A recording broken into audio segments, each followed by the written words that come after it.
can begin.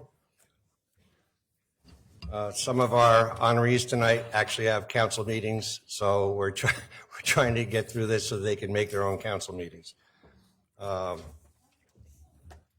Anyway, welcome everybody. This is a regular meeting of the Passaic County Board of County Commissioners, February 22nd, 2022. Roll call, please. County Commissioners Bartlett. Best. Here. Duffy. Here. Gallo. Here. Lepore. Here. Deputy Director Lazara. Here. Director James. Here. Could I have an announcement of the Open Public Meetings Law, please? Ladies and gentlemen, the notice requirement of the Open Public Meetings Law has been satisfied with respect to this meeting, specifying the time, date, and location, including the annual notice, and adopted it at the reorganization meeting, filed with the county clerk, posted in the administration building, and mailed to 2 newspapers in accordance with the provisions of the law. Thank you. Can I have I stand for the invocation and pledge of allegiance, which will be done by County Commissioner Duffy. Please join me in Pledge allegiance to the flag of the United States of America and to the republic for which it stands, one nation, under God, indivisible, with liberty and justice for all. O God, who provides for thy people by thy power and rules over them in love, be gracious enough to bless thy servants, our county commissioners in this county of Passaic, that thy people may dwell in peace and safety through our Lord. Amen. Amen. And can I just impose upon you to stand for a moment of silence for all the men and women who have died while serving in the United States Armed Forces, and to all those who have died from COVID-19, especially the 2,099 residents of Passaic County. And I want to give a special remembrance to Terry Duffy's son, Terry, who passed away last week. Those of us who have known him since he was a child, it impacts us greatly. So, Terry, we all have you in our hearts and our prayers.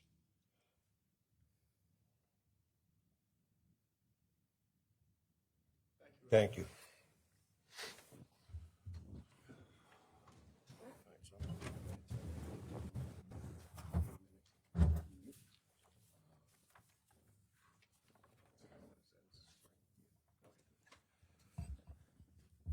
All right, can I have a motion to approve the minutes of February 8th, 2022?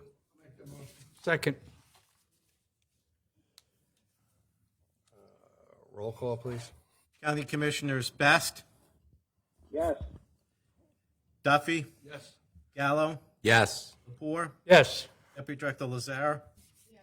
Director James.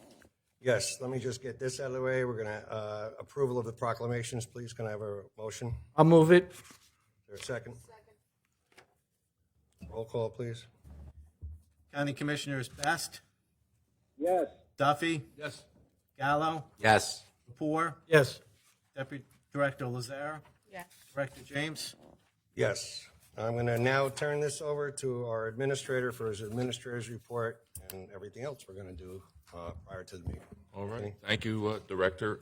First, and I apologize because I should have said this earlier in the moment of silence, but over this past weekend, we also lost a very dear friend, Judge Cy Rothenberg, who served on the bench starting in 1994. After his retirement, he served as our hearing officer here in Passaic County. For those who knew Cy, he loved life, he loved his family, he was a real role model, and I went to the services today, and we all should want to be remembered as though he was remembered today. As just a good human being, a good father, a good husband, and a good grandfather. So our thoughts and prayers go out to the Rothenberg family. Director, we have throughout the country today, this month I should say, is Black History Month, and we are honored to have, let me count, 5 wonderful honorees here this evening.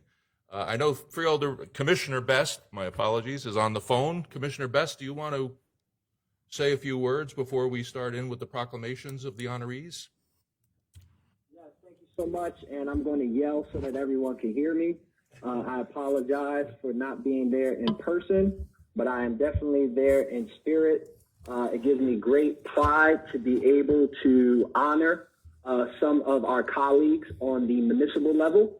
These fine individuals work tirelessly day in and day out for their entire constituency and make Passaic County a great place. So I know even though I may be a little bit darker in hue than my colleagues, we do have everyone who's got black blood flowing through their veins. So with that being said, I'll turn the program back over to the capable hands of our director and you as well. Thank you, sir. All right, thank you, Commissioner Best. So our first honoree this evening is probably someone who doesn't need much of an introduction. Councilwoman Cotton from the city of Patterson, our 4th Ward council person, someone that has known my family for many, many years, more than either one of us would like to remember. But Councilwoman Cotton works tirelessly on behalf of not only the people in the 4th Ward, but the people of the great city of Patterson. So it is a great honor to have her here today. And I'm going to ask Commissioner Lepore to make the presentation of the proclamation. So we can come up to the podium, Lou? Yes. Councilwoman Cotton, come on forward.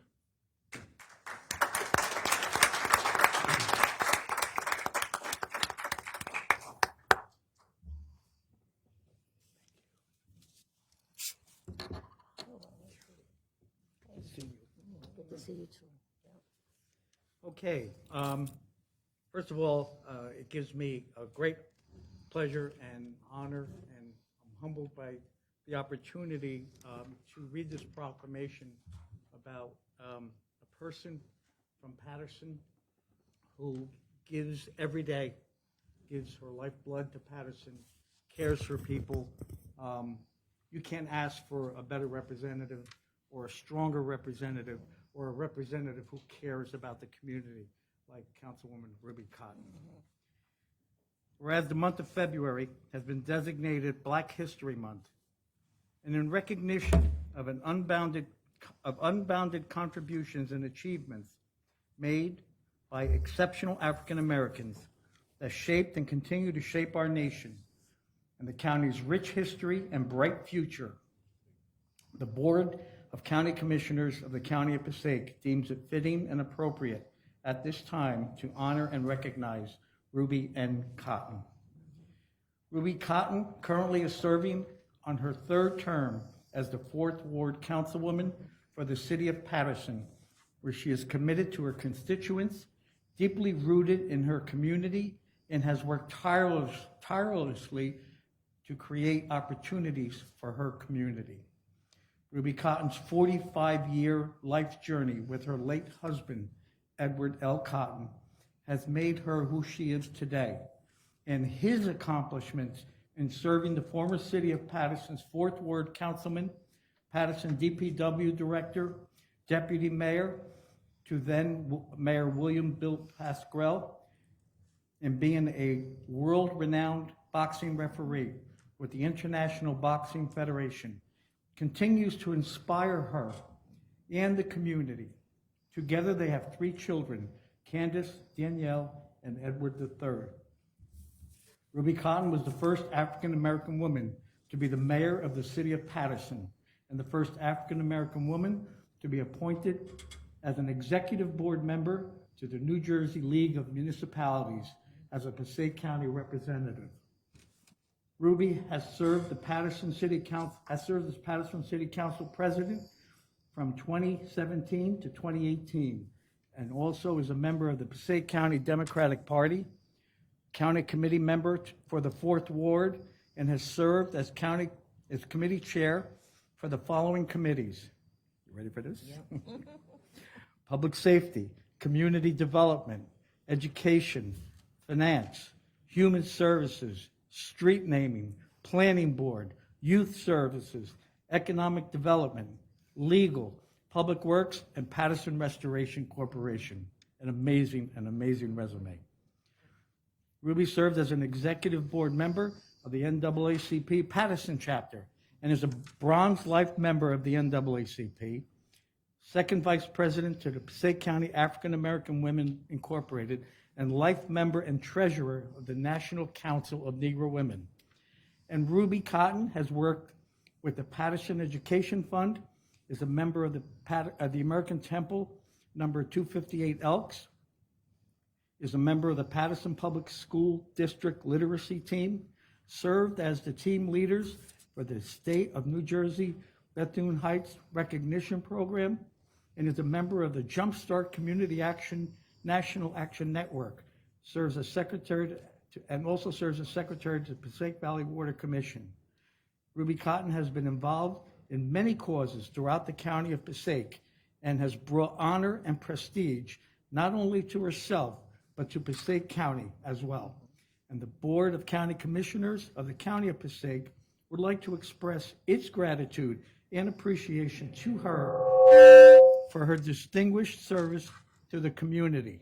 Now, therefore, be it proclaimed by the Board of County Commissioners of the County of Passaic that it hereby publicly recognizes and applauds Ruby N. Cotton for the significant contributions she has made and the exemplary service she has unselfishly devoted to the community. Be it further proclaimed that the board extends its sincere wishes to Ruby N. Cotton for continued success in all of her future endeavors. Thank you.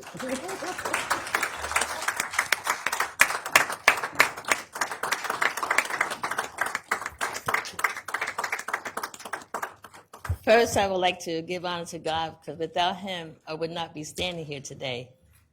I have known Anthony DeNova, and we're going to say way back when there was Fifth Avenue Riverside Terrace projects. His father had a grocery store that really helped the community. So I need to say that I always say it's about helping and showing people the right way of doing things. I had a long journey, and Lou had called me about putting my husband's name in the resolution. And I said, we've been together probably 48 years. And I thank God for the life that we had together. I mean, we've seen the world. I mean, I can say we went to Thailand, the Philippines, Japan, Beijing, all over, Czechoslovakia, everywhere. But I never thought that I would be a councilwoman. I always was involved with schools, community, trying to get the best for our children here in the city of Patterson. When you visit other states and other cities, you see how their systems is working, and you want to bring back the same knowledge and the same ideas that you can instill here. And I got to say that I am just blessed that I'm able to stand here. My husband passed in 2020. I was in the middle of my reelection for my third term. I had his services on May 9th, and I tell people, May 10th, I was back in my headquarters because I knew that he would want me to win, to win. He had everything already set up, everything was done, and the only thing I needed to do was win. And I say it's about serving everyone. You can't look at color, you can't look at race, you can't, because at the end of the day, I don't know who's at the end of the phone, who's calling me.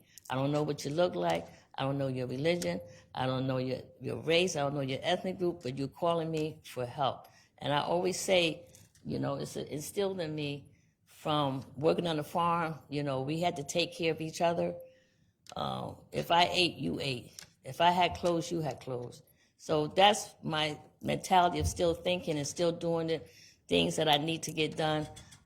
Never still thinking I'm going to be where I'm at today. And I had a long journey, and I still got more to come. Yes, you do. We don't know what it is. And I always say, God put you here. You really don't know where you're going, but the journey is set for you. He put you on a path, and you have to stay on that path. And when you keep goodness in your heart and you care about the people, I get calls from seniors all the time. I need to talk to them because of them, I'm able to stand here today. Because of all the trials and tribulation that my family ancestors went through, I'm able to stand here today.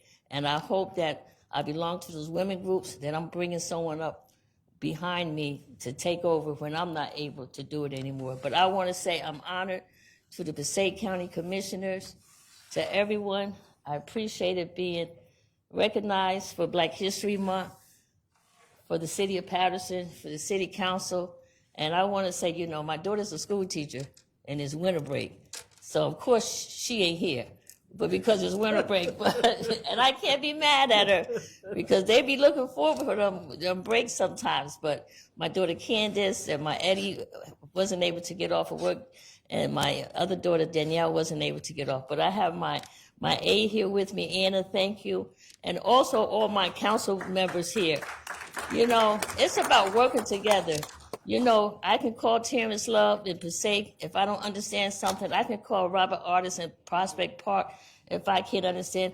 Me and Councilwoman Mims is known as Thelma and Louise. What's the other name we call ourselves? You know, because you have to talk with each other to see what's happening and see how we can make things better.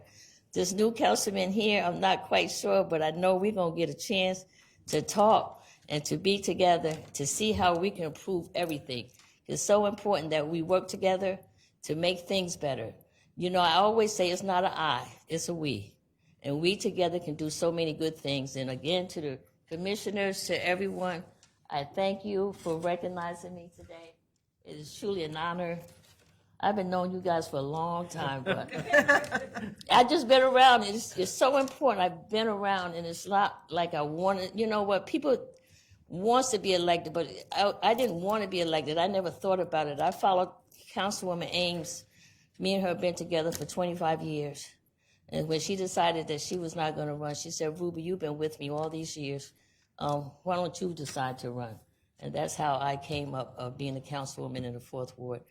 And my husband, and I'm going to tell my last story, but it was really amazing because when I took office in 2012, and he came into the council chambers, and he looked at me, and he took office July 1st of 1980, and I'm sitting in the same seat he sat in 30 years before that. And I thought that, and he started crying because he saw me sitting there, and that's the same spot he sat in when he came in July 1st of 1980. And so with that being said, thank you all. Thank you all who came out to see this today for us, for Black History Month. I appreciate every one of you. God bless you all. Thank you. No, you're good. Okay. Are we doing it all now? Yeah. No, someone else is going to do something. No, I mean picture. Okay. Give him the hook, Ruby. Okay, you want to wait to the end? Maybe we should just do one group. Hey, Ruby, just in deference to that, she has to get to a council meeting. Let's do one at the end so that we can get through it. We all have to, don't worry about it. Well, I'm worried about her. I know you can make it. I think you could add a little earlier than Patterson. I think. But sure. All right, next it is my honor to call up I'm not sure you Thelma or Louise, but one of those two. Patterson is so lucky to have two women that serve with such compassion and such heart, and truly the meaning of public service and being a public servant.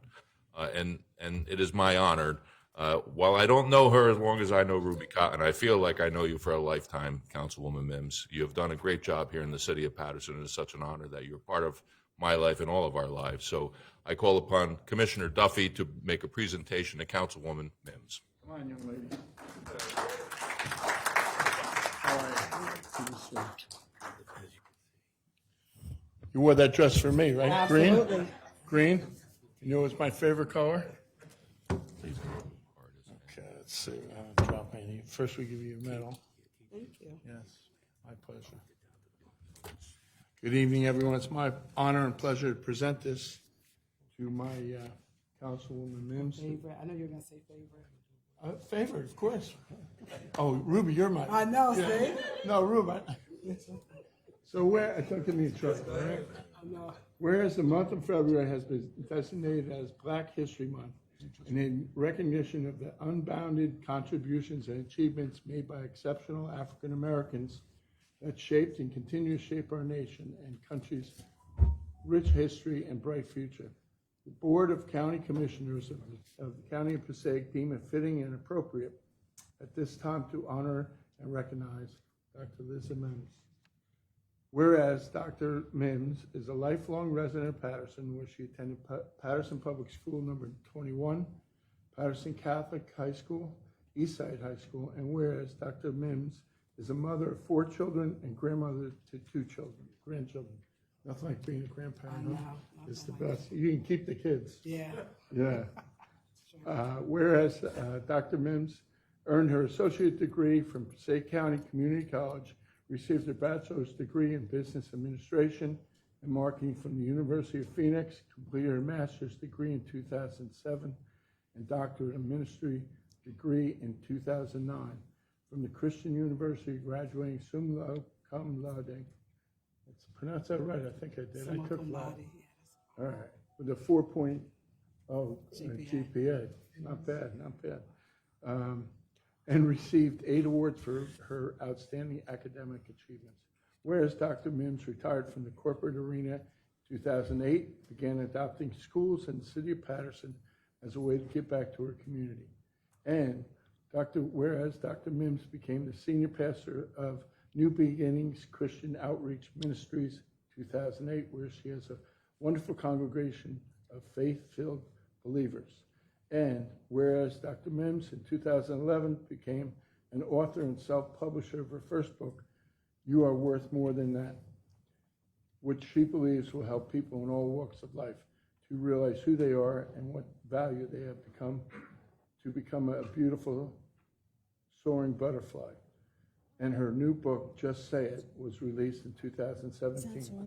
And whereas Dr. Mims on November 4th, 2014 was elected as commissioner for the Patterson Board of Education, served a full three-year term, and on July 22nd, 2016, she was appointed by the mayor as commissioner on the planning board for the city of Patterson and was voted vice chair on July 20th, 2017. Whereas Dr. Mims on May 8th, 2018, was elected as councilwoman at large for the city of Patterson and served as vice president from 2020-2021. Whereas Dr. Mims has served as a member of various organizations and initiatives, including National Council of Negro Women, NCNW, Life Member, Star of Hope Missions, Passaic County African American Woman, NCAA Silver Life Member, National and Patterson League of Women's Voters, New Jersey, Reentry Ambassador, Passaic County Census Committee and Leadership, Patterson. And whereas Dr. Mims has been involved in many causes throughout the county of Passaic and has brought honor, prestige not only to herself but to Passaic County as well. And the Board of County Commissioners of the County of Passaic would like to express its gratitude and appreciation to her for her fine, distinguished service to the community. This is my favorite part, by the way. This is like the Wizard of Oz. Now therefore be proclaimed. Yeah, good girl. By the Board of County Commissioners of the County of Passaic, that it hereby publicly recognizes and applauds Dr. Mims for the significant contributions she has made. Exemplary service she is unselfishly devoted to the community. And be it further proclaimed that this board extends its sincere best wishes to Dr. Mims for the continued success in all of her endeavors. Doctor, I've seen you everywhere. You are something else. You and your cohort over there. Congratulations. Thank you. Come on, absolutely. I'll help you with that.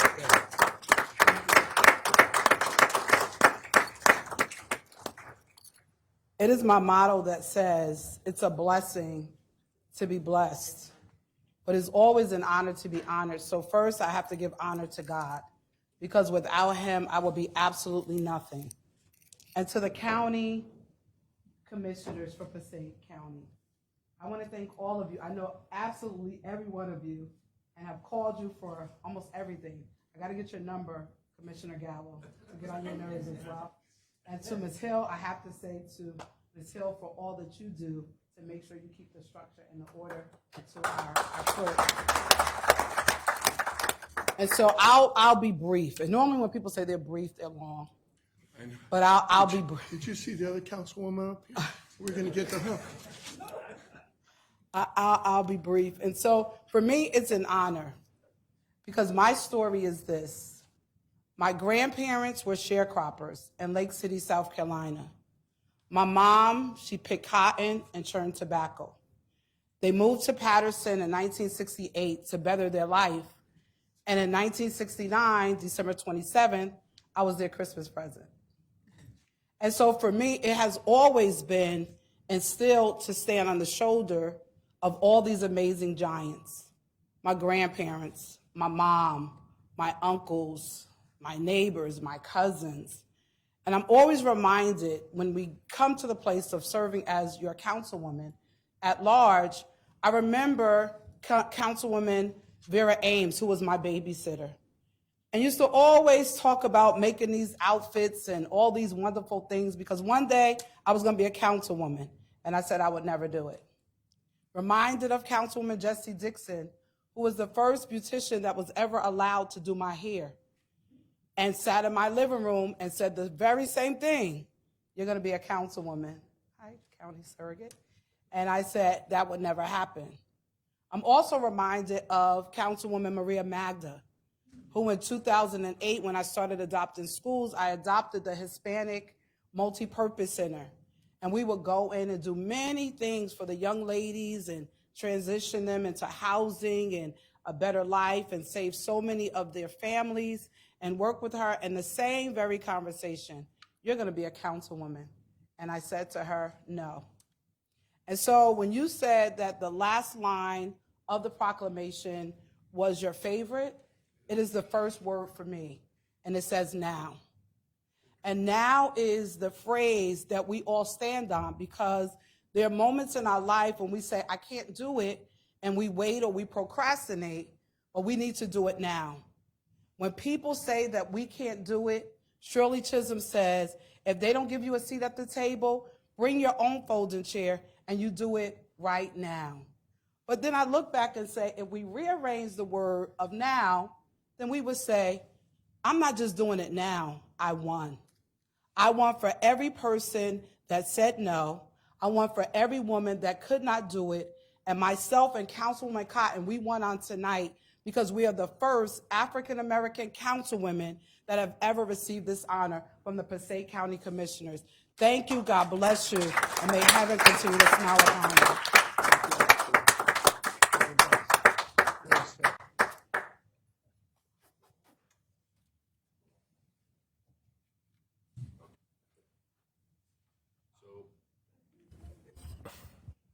I can't win without my plaque.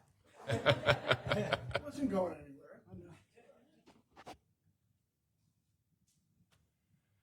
Next, from the great city of Passaic, we have Dr. Terrence Love.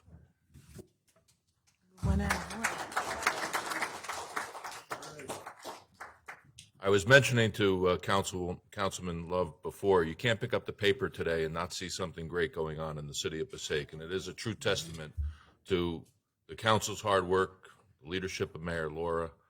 You guys are doing a fantastic job and really are a model for all of us to live by. So congratulations on this award. Commissioner Lazara is going to present it to you. You have two tough acts to follow there. Yeah, absolutely. I know. So I think, Councilman, the last time I saw you was at the Hot Girl a couple of weeks ago, wasn't it? Yes, don't tell all our secrets, though. No, I won't tell All right, anybody. okay. Don't worry. That's our special place. So I have the unique privilege of presenting this proclamation to Councilman Love. And I feel like a kindred spirit in so many ways in government, in education, right? In the way we serve the people of our communities. I just love you. I think that your whole team in Passaic does such awesome work, as do you guys and everybody who's here. And I'm honored to be able to present this proclamation. So, Dr. Love, if I can get my glasses, I'm going to read this so everybody knows a little bit more about you and what a unique individual you are. Whereas the month of February has been designated as Black History Month, and in recognition of the unbounded contributions and achievements made by exceptional African Americans that shaped and continue to shape our nation and country's rich history and bright future, the Board of County Commissioners of the County of Passaic deems it fitting and appropriate at this time to honor and recognize Dr. Terrence L. Love. Whereas Dr. Love was born in Patterson and moved to the city of Passaic, where he has lived for 43 years. Dr. Love graduated from Passaic High School, earned his BA at William Patterson, received his teaching certificate and MA at St. Peter's College, and completed his doctorate degree in urban education at Keene University. Whereas Dr. Love is currently serving as a principal for the Passaic Public Schools and has worked for Passaic Public School System for the past 20 years, where he served as a second grade teacher for 8 years and a program director of the Quality of Life program funded by 21st Century Learning Centers for 5 years. Whereas Dr. Love has coached many levels of sports, including varsity football, which led him to his passion of coaching flag football. Whereas Dr. Love has coached many levels of sports, including varsity football, which led him to, oh, I just read that. Yeah, it's okay. That's right, they can know. Yeah, they can know. You Jim. did a good job. You still have flag football in Passaic? Yes, we do. That's pretty good. Whereas Dr. Love is active in many civic organizations, including the Passaic Optimists, the Black Forum of Passaic, NAACP, International Free and Accepted Modern Masons, and the Order of Eastern Star, Inc., Omega Psi Phi Fraternity, Lambda Upsilon Chapter, and he served as a state ambassador for the New Jersey School Age Coalition. Whereas Dr. Love is also the founder of the Passaic African American Celebration Committee, Love's Youth Services, and owner of, and I love this name, Love the Cuts Barbershop in Passaic, New Jersey. And whereas Dr. Love was elected to the council in 2009 and is currently serving his 4th term as a councilman. Dr. Love is committed to serving, empowering, educating, and providing resources and opportunities to the communities around him. Whereas Dr. Love has been involved in many causes throughout the county of Passaic, and he has brought honor and prestige not only to himself, but to Passaic County as well. And the Board of County Commissioners of the County of Passaic would like to express its gratitude and appreciation to him for his distinguished service in the community. Now, therefore, let it be proclaimed by the Board of County Commissioners of the County of Passaic that it hereby publicly recognizes and applauds Dr. Love for his significant contributions he has made and the exemplary service that he has unselfishly devoted to the community. And be it further proclaimed that this board extends its sincere best wishes to Dr. Love for continued success in all his endeavors. We certainly do appreciate you and everything you've done. Congratulations. Thank you so much. And I will bring this here. Thank you. She did say I'm originally from Patterson, so we could do a little better than that. It's a Patterson crowd. It's slanted, I know that. First protocol already being established. Without God, I wouldn't be standing here and I wouldn't be able to do what I need to do. Next, I want to thank all the commissioners. And I'm just like Councilwoman Mims. I don't know you yet, Commissioner God, but we will get to know each other. It's a lot of work to be done. Pat, that's my homeboy, so I ain't worried about that. So is Bruce. And Duffy, I'm not even going to tell him our business. So I just wanted to put that out there. It is a tough act to follow. I mean, these two councilwomen, are just phenomenal. I am the oldest statesman, though, on the council. I have to put that disclaimer out there. I spoke with Mr. Artist, but I learn things from them every day. Getting honored is something that's never been comfortable for me. I do the work because I have to do the work. I'm a product of a single 18-year-old mother who ruled with an iron fist and didn't allow me to walk in and out of the jail cells that's in the areas. And I thank her for that. So it's only right that I give back. I know in that bio it said coaching varsity football led me to coach Pop Warner, all right? One of the things I learned, you need strong foundations and you need to begin people, coaches, teachers. I'm a principal in a pre-K building. I have about 400 pre-K students, and I understand that we can make the difference right there. When you look at things like, when you need motivation, you just look at things like what happened in Bridgewater just a few weeks ago, right? That's the type of motivation that drives me. We need to keep instilling to all of our youth, right? African American by nature, that's where I'm from, and I'm going to help all of our students. We need to instill in our youth that we're all one. We're all one. We are different, but we're one when it comes to society. And those are the types of motivations that keeps me driving. I mean, the city of Passaic, we joke and we get the accolades about it. And the mayor, Gary, and the rest of the council, all my colleagues, they'll tell you, we fight. We fight, but we know how to fight.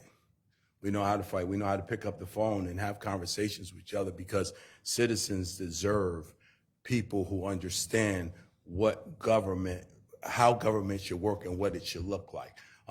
Right here, the commissioners here are a great example of it. And once again, I thank you. And really, I know why they're in line, because Ms. McDowell kept me in line to make sure I was here and turned in myself. So commissioners, I know what you guys go through daily.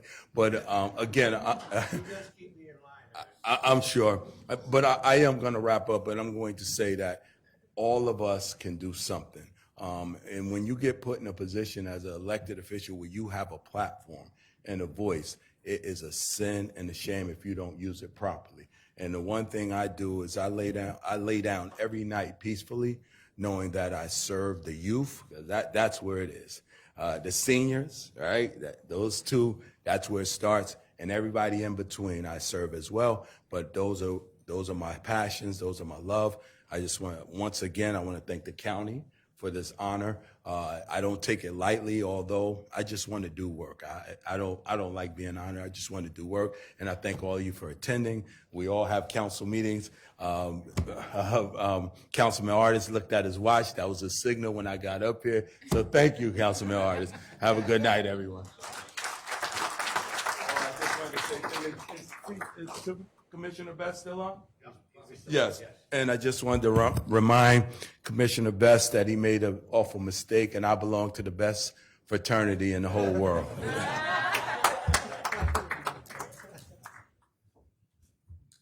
Thank you, Councilman.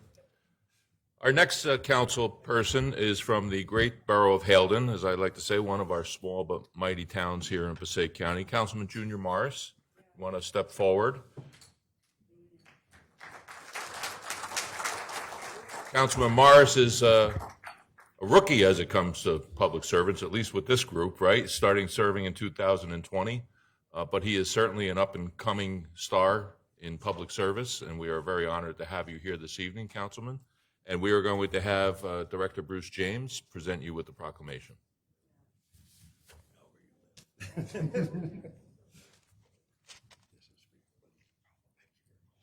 You know, it's nice when you see young people, because I'm 71, so I probably won't be around for another 50 years. Although I'm planning 50, we'll see. But you're going to be taking over, and I read what you've done so far. You're young, right? Relatively. How old are you? 35. He's 35, so he could be a young Democrat because he's young enough to be that. I apparently am the old Democrat. 10 years older next year. Huh? He'll be 10 years older next year. All right, so anyway, this is a proclamation from all of us for you. First of all, when young people get involved to run for office and give of their time and their efforts to make their towns and their citizens better, and I think that's why you ran. So I'm going to tell you what he's done so far. Remember that he's young, and he hasn't really been a council person for very long, but it's what's in his heart is what you'll hear in this. So, whereas Junior Morris attended Patterson School number 6, Patterson Eastside High School, Dover Business College, where he studied in the IT field, and whereas Junior Morris has served as a councilman for the borough of Haledon since 2020, whereas Junior Morris has served on the Haledon City Planning Board and the Zoning Board for the past 3 years, whereas Junior provided free meals to the local town citizens of his town during the pandemic, and he was out there making sure that people had food. where he provides support to the IT team for the Borough of Haledon. And whereas Junior organized the Black History Month event involving local honor students, and whereas Junior Morris reaches out to the local community through events and other gatherings such as toy drives, and where Junior Morris volunteered for his food preparation and toy drives for Patterson and Haledon, not just his own town, where Junior Morris volunteered for food preparation and toy, I said that again, Haledon and Patterson, whereas Junior Morris works as a technical project manager for Change Healthcare, and whereas Junior Morris has earned numerous awards and certifications, including the Cisco Networking Academy Award, CompTIA Network Plus certification, the CompTIA A Plus certification, and whereas Junior Morris has been involved in many causes throughout the county of Passaic, and he has brought honor and prestige not only to himself, but to the county as well. And the Board of County Commissioners of the County of Passaic would like to express its gratitude and appreciation to him for his distinguished service to the community. Now therefore be it proclaimed by the Board of County Commissioners of the County of Passaic that it hereby publicly recognizes and applauds Junior Morris for his significant contributions that he's made and the exemplary service he has unselfishly devoted to his community and the County of Passaic, and whether further proclaimed the board extends its sincere wishes to Junior Morris for continued success in future endeavors and run again. Thank you.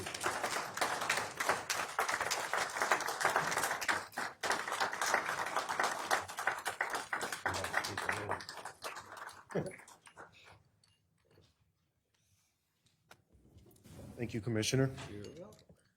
And also, fellow commissioners. As he said, I'm relatively new to this position, but holds true that getting up on this podium means a lot to me. Having a voice as an African American and being able to run for a city council and use this platform to serve our citizens, our neighbors, our mothers, our uncles, their children, the grandchildren, to be able to do all what I can in my capacity to help others is above and beyond my goal, as it is for everyone behind me and as well as the many members here in this audience. As a relative newcomer, I endeavor to do at least half as much as the other council members that have been honored this evening. Ultimately, I like to say, of course, thank you to God, because through him I can do all things, and I look to him for counsel above all.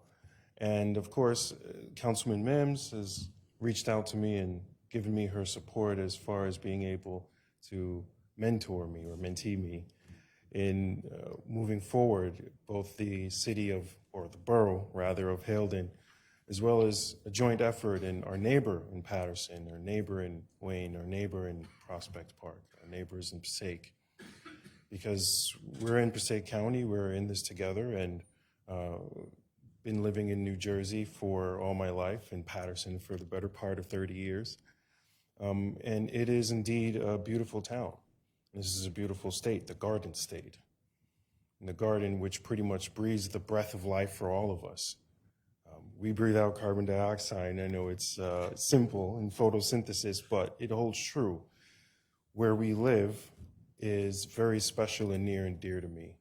And I'd like to say thank you all for honoring me this evening.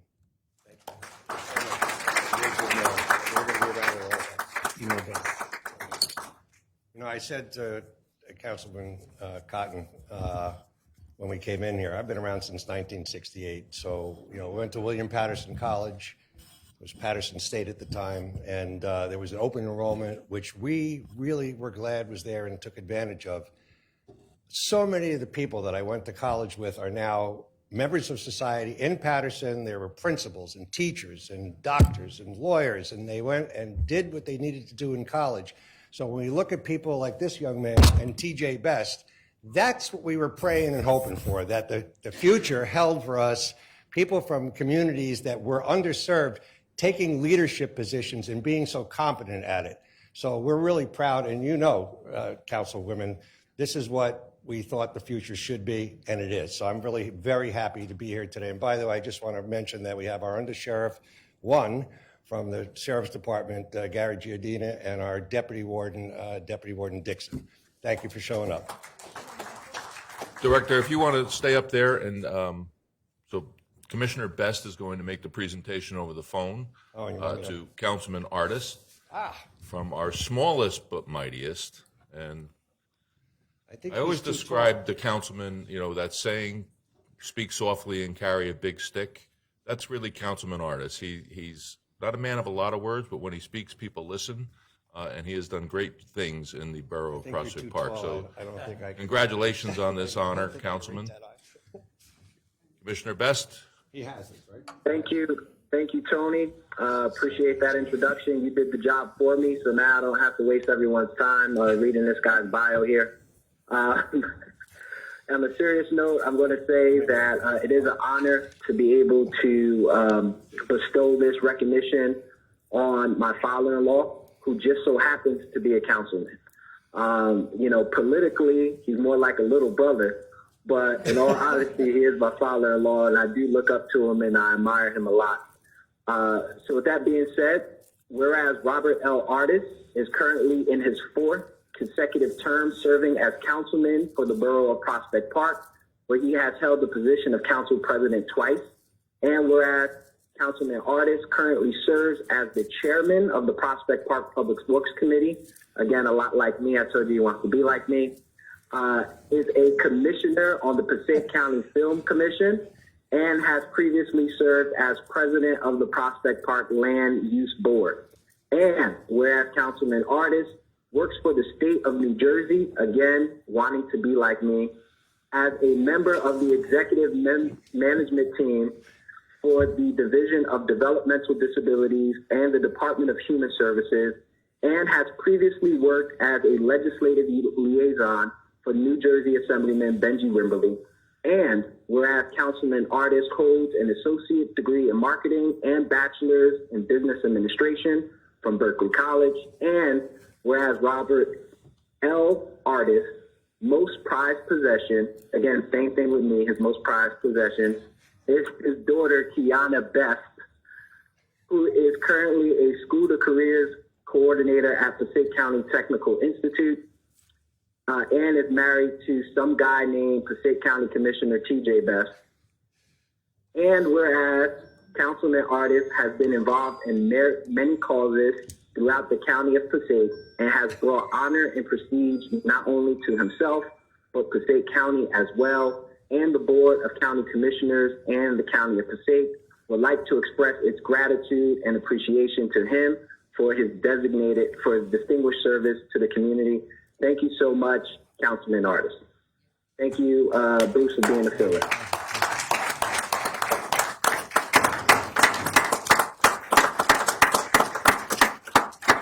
By the way, if you want to get even, he's got a big house with a lot of bedrooms. Just move in.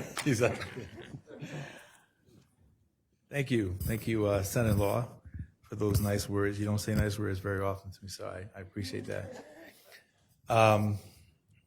First, I want to clear up something very important. Dr. Love said that he's the oldest member here. You may be the oldest in terms of years, but the oldest person here is Dr. Mims. Let's get that straight. So I want to clarify that. I had a long speech planned, but when Mims and Ruby gets on, long speeches, and I had no idea you'd be so long too, brother. Man, Junior, you're long too, bro. All right, so I'll make mine very short and sweet. Thank you very much. I appreciate this from especially all my friends here. All the 3 others here are my friends, and many friends here as well. This is an honor, truly an honor. I'm not going to say a whole lot more. I had a lot of stuff planned, but I just want to say thank you. I appreciate this is very, very important to me, and many more to come, I guess. Thank you. If we could ask all the commissioners to come down, all the honorees to come up with your proclamations. I'm going to ask our great county clerk, Danielle Ireland Imhoff, our surrogate, I see is here or was here. Zola Casanova, are you here? I think she had to leave. She had to leave? Okay. And Undersheriff, if you want to come up and be in the pictures on behalf of the sheriff.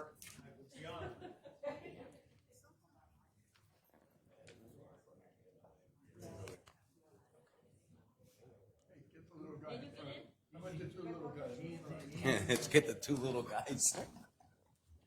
The two little guys in here.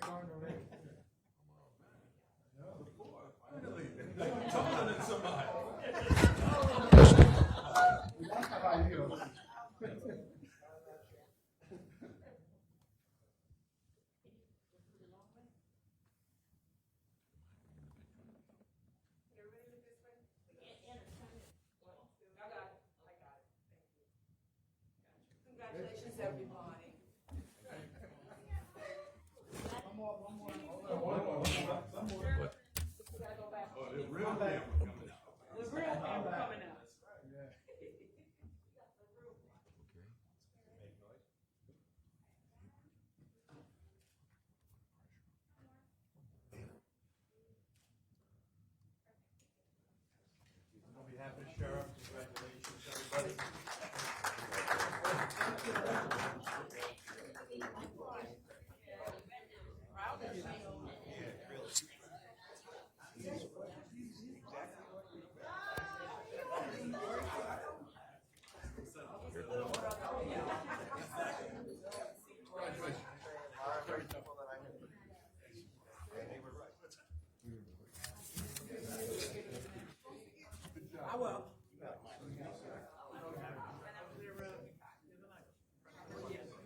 Good.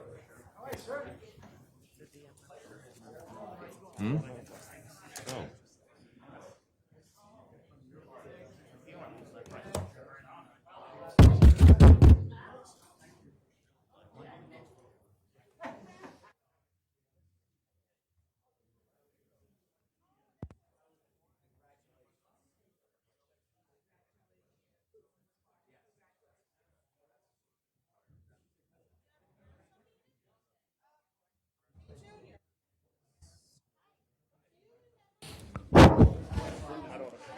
It works. Which one of you want to take the resolution to exceed the cap and what that actually means? Doesn't matter. You can do it. I can do it. You're on. I have a few website updates to make from meeting, so I'm gonna watch from the office if that's okay. Sure, you don't want to. Do you need me? You don't want to see me do my. No, I will. I'm gonna watch from the office. I want to get these up. I'm going to go back to be non-essential now, okay? You're the most essential non-essential. But I'm going home. So I'm non-essential when I go home. That's for sure. We're going to take a 5-minute break because some people need to take a 5-minute break, and then we're going to continue on with the meeting. You don't care, right? You're getting ready for the presentation? All right. He's got it.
don't know where Pat went.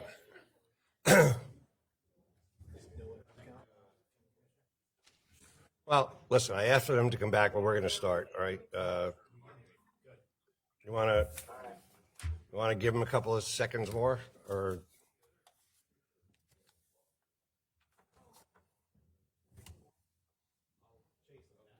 Yeah, Luke, come on, tell them we got to get going. All right.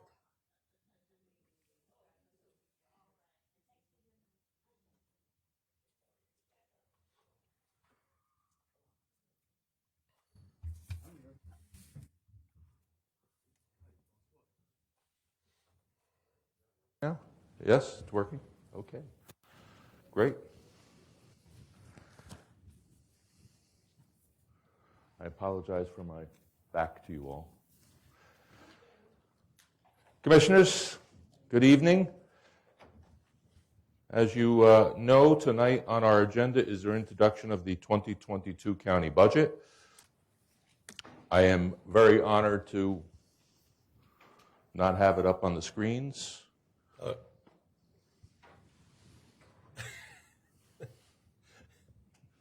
Technology is only great when it does what you want it to do.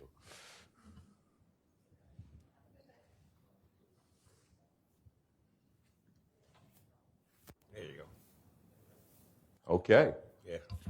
So as I said, the 2022 budget is being introduced this year. The tax levy is not increasing for the fourth consecutive year. So I think you all owe yourselves a great round of applause for doing something that no one else has really done. Anthony, can I ask a question? Yeah, and I was just going to say, Commissioner, so if anyone has any questions on in particular slides, if you want to just interrupt, it's I'm probably wondering easier than waiting to the end. if you can explain what a tax levy is and what its implication would be for our taxpayers. Sure. And before we do that, could I just, one other thing I wanted to do, introduce two people that share in putting this budget together with us, with me, with all of our department heads. Honestly, couldn't do it without all of their dedication and hard work. But we have Rich Cahill, our CFO, Steve Wilcox, our auditor. And we do have a budget resolution besides the introduction on the agenda. So it's to exceed the cap. So I just wanted Rich to briefly give you an overview of what that means and why it's on the agenda.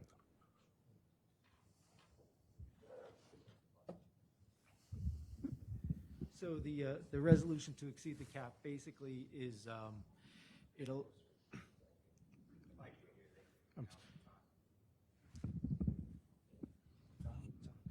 The resolution to exceed the cap basically allows us to create a cap bank.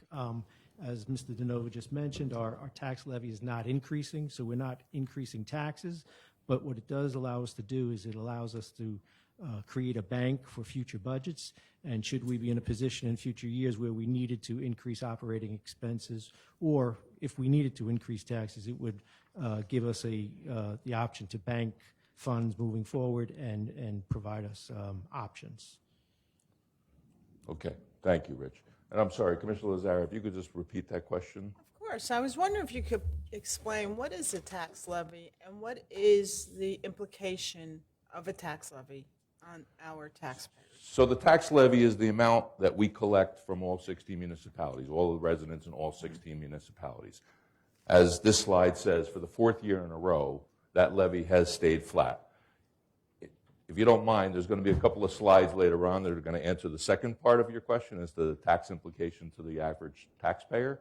So I don't want to jump to the end of the book to answer that, but it's a good question, and I think it'll answer it, and if not, you just throw something at me and I'll try to answer it. Okay, so again, I mentioned for the fourth year in a row not increasing taxes. Passaic County Board of Commissioners is the leader in the state in stabilizing taxes. No other county.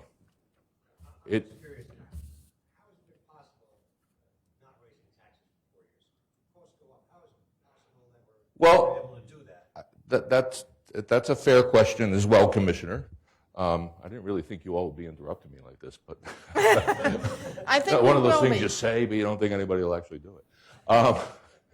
So just to finish the one thought, if I could, Commissioner, no other county in the state of New Jersey, all 21 counties, has not raised taxes since 2018. I mean, I think that's pretty incredible that Passaic County is leading the state in stabilizing taxes, and in fact, not increasing them. And this is between 2018 and 21. Obviously, we're not increasing taxes again in 2022, so when I update this slide next year, Passaic County will continue to be on the top of this slide before 5 years that the county is the leader in the state. So your question is, how is it possible? How do you not raise taxes, right? So one of the things that we always think about in preparing budgets is, what are the implications of what we're doing today going to affect tomorrow? So budgets are never one-year documents.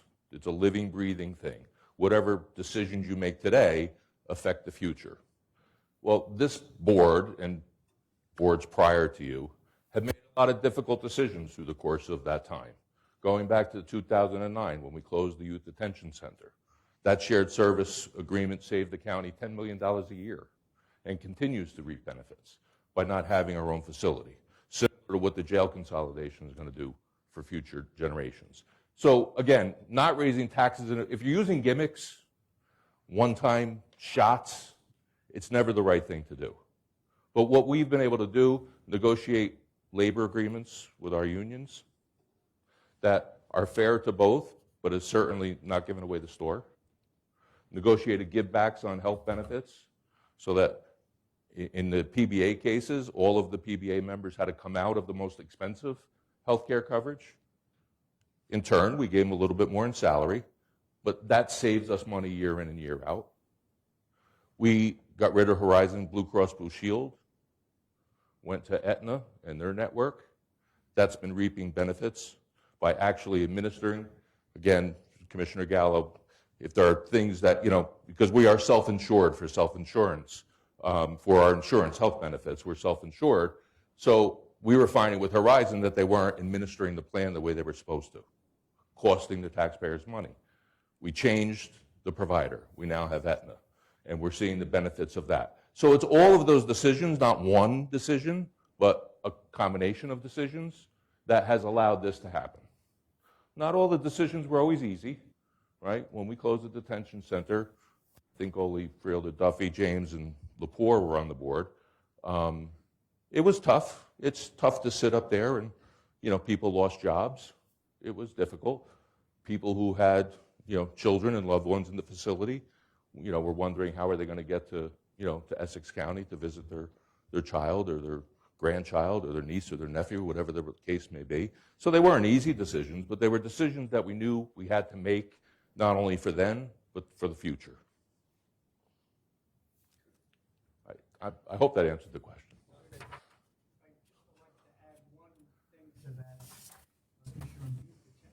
The Youth Detention Center is the fact that it was a difficult decision in terms of folks, not losing their jobs.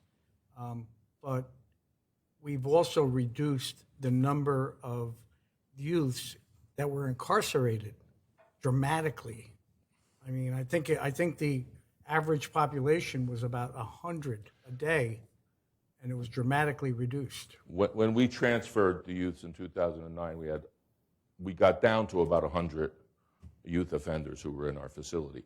That was down probably from about 120, because we worked with the family court. We were able to get some of the children on alternate methods of incarceration, ankle bracelets and alike. Today, I think last year, our average population was 25 kids. So yes, I mean, it's really been a win-win for, not only for Passaic County, but for Essex County taxpayers too. So they reap the benefit of the shared service as well. Okay, so the next slide basically shows all 16 municipalities and the growth that they've seen since 2015. On average, Passaic County has seen 15% growth in its rateable base. Can you guys see that up there front? Like sitting in the front row of a movie. I've highlighted 4 of the towns: Haledon, Patterson, Passaic, and Prospect Park. And if you could remember those for the following slide, you'll see why it's important. The 4 of them have seen the most growth of any of the municipalities in Passaic County. The growth is really from, and I mentioned a little bit with Dr. Love, is the redevelopment in each of those municipalities, particularly our 2 urban centers in Passaic and Patterson, right? They are seeing people investing in the communities, building, in Passaic, there was an article today about new apartment buildings along the river overlooking, the Manhattan skyline. There's just good things going on in Passaic County. The better all of our towns do, the better we do, but particularly when our urban centers do well, we do well. So Anthony, I'm looking at the first one, Bloomingdale. So by these numbers, it indicates that Bloomingdale will be paying No. 700,000 less? No. So what this... Am I on the wrong slide? Well, I don't know. That I can't answer. But so you're seeing a 7% growth in Bloomingdale from 2015 to 21. I think you might be looking at the next slide, which is the tax impact slide. Okay. So you're really getting ahead of me.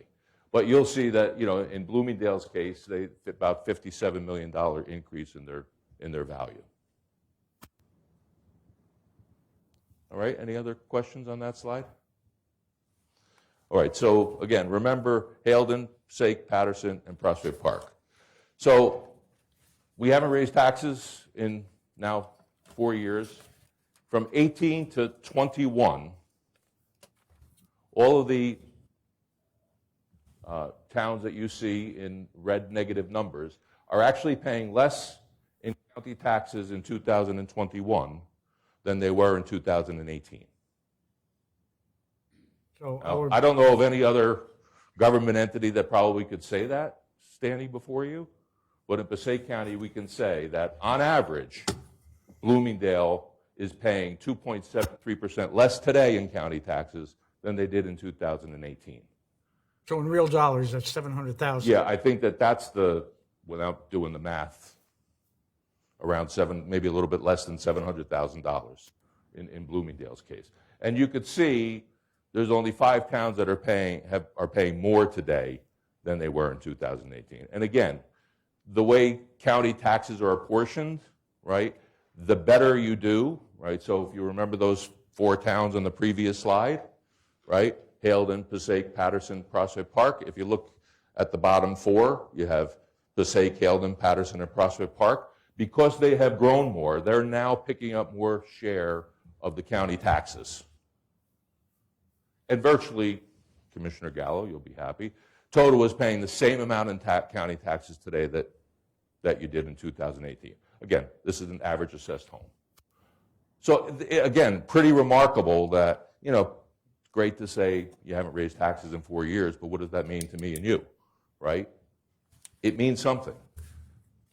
I don't think anybody could say that they're paying less today for anything that they paid in 2018. But for those 11 towns, or 12 towns, whatever it is, for those towns, we can say that they're paying less in county taxes today than they were in 2018. And again, the highlighted yellow is the average of all 4 of those years. So on average, Bloomingdale is paying 2%, 2.7% less. The reality is the percentage difference between 18 and 21 is much larger, probably closer to 10%. Any questions on that? Okay. So the slide with increased property values, right? The slide of we're not raising taxes again means that for the 6th consecutive year, the county tax rate is going down. So from 2015 to 2021, we're seeing a 10-cent drop in our county tax rate. And that 0.65% is the lowest tax rate the county has had since 2011. All good news, right? It's kind of fun to stand up here when you only have good news. So some of the goals that we look at when we're doing the budget and the decisions that we have to make, we keep in mind protecting the county's bond rating because it's important. We have the highest bond rating that the county has ever had, the 2nd highest that both Moody's and S&P can give. We're stabilizing taxes. We're increasing fund balance and reserves. We're reducing debt, and we're protecting future taxpayers. So I'm going to go into each one of those just a little bit more in detail. And again, please stop me if you have a question. So Moody's investors were AA1s, S&P were AA. They just rate them differently, but they are both the 2nd highest rating that both of those rating agencies can give. And you can see it's the highest in Passaic County's history. And I'm just going to read you a little blurb out of each one of those. Passaic County is New Jersey experienced and will continue to experience growth in tax base and local economy due to ongoing redevelopment of commercial, industrial, and residential properties. The county has annually increased reserves to very strong levels. It is expected to remain strong given the county's active management of operations and focus on operational efficiencies. To balance its operations, overall, the long-term liabilities of the county is manageable. S&P say we believe that Passaic County's healthy financial position will continue to underpin its credit quality, reflecting a long history of strong budgetary performance and based on management's well-embodied financial policies and practices. So, and I say this all the time, if I were to take, and Rich and Steve could bear me out, if I was to take Passaic County's balance sheet, take the name Passaic County off it, and just have our balance sheet up against any of the AAA counties, Union County, Somerset County, Essex County, Bergen County. I think that's all of them. If we were to put our finances side by side, we are a AAA county. But what rating agencies look at is median home values, average income. There's a lot of other social economic things that agencies look at. But going back to the slide where we're seeing that kind of growth in Passaic County, that's what's going to help us. So as I said before, as all of our towns do better, so do we do better. And we're helping them do better because we're stabilizing taxes, right? Many of the towns, we all know that the towns do a good job in trying to stabilize taxes. So the more that happens, the more people, and what you're seeing in the city of Passaic, and I think that the developer today was quoted as saying such, right? He could see that Passaic is functioning the way government's supposed to function. So people want to invest, right? Nobody's going to invest money somewhere where they don't feel confident, right? I don't care how much money you have, right? You're going to want to make sure that that investment's going to pay off dividends. So, when you talk about, I don't think there's anything else we as a body, you as a body, could do other than what we're continuing to do, which is make Passaic County the leader in the state. And I think you're seeing that, and I think that's why you're seeing people come to Passaic County, invest in Passaic County. Whether it's the city of Passaic, listen, Mayor Say is doing a great job in the city of Patterson. There's a lot of stuff going on in the city of Patterson. And again, our smaller towns, Prospect Park and Haledon, they're small, they're fully built out, but there's a lot of redevelopment going on. So, it's a credit to everybody, right? It's a team sport, right? Nobody's in this thing alone. What would cause the rating to go down? Well, and when we get to some of the reserves and surplus, one of the things that, the rating agencies will always look at is if you're relying on reserves and surplus to balance budgets, right? The Constitution of the state of New Jersey requires that we produce a balanced budget every year. If you're using gimmickry, such as, again, you're not cutting expenses and you're just using more money out of the bank, no different than our own lives, right? If we have to pull money out of our savings account to pay for everyday bills, that's not going to last forever, right? That's a recipe for this financial disaster. So the same thing here, right? Rating agencies will look at those type of things. And you'll see, with the surplus and the reserves, where we were and where we've come from, and they look at that. We also, again, I don't know how many on the board presently, but we put in strict policies in the county. We'll never use more surplus in the budget than we think we could regenerate the following year. We limit our debt to $10 million a year. Now, we could probably do $20 million, $30 million. There's counties that do $50 and $60 million worth of capital projects a year. But, in order to get control, without getting too far ahead of myself in my presentation, you're going to see some of that as we go forward. So our surplus numbers, in 2021, our surplus rose again to $88,814,000. That's a 240% increase over the last 8 years. In 2014, it was $26 million. When I walked in the door in 2004, we had $11 million worth of surplus, and in that year, we anticipated $9 million of that $11 million. We have $88 million in the bank now, and we're anticipating $19 million in surplus in our budget this year. So, Anthony, I would like to ask a question. When do you think enough is enough when it comes to the surplus? You know, it's a tricky question that I'd say up until February of 2020, I never really had a good answer. But February of 2020, when COVID started, I don't know as we could ever say enough is enough. Because honestly, if we were not in the financial position we were going into that pandemic, where the counties were asked to take the lead on testing, on vaccinations, if we didn't have the money in the bank, we would not have been as successful as we were in handling the pandemic. And, you know, I don't think you guys do it enough to pat yourselves on the back, but you were also the leaders in pandemic response. You know, we were the second county to get up a testing site. We were the only county in the country that had offered at-home testing. So there are a lot of things that we were able to do because we were in a position to do it, right? And I always equate it to our own lives, right? You know, you start off, you're young, you're working hard, you don't have a lot of extra money, right? You cut corners, you can't do all the things you want to do. And it's really no different in government, right? We're in a position now where we can do things that government's supposed to do, which is offer services to our residents.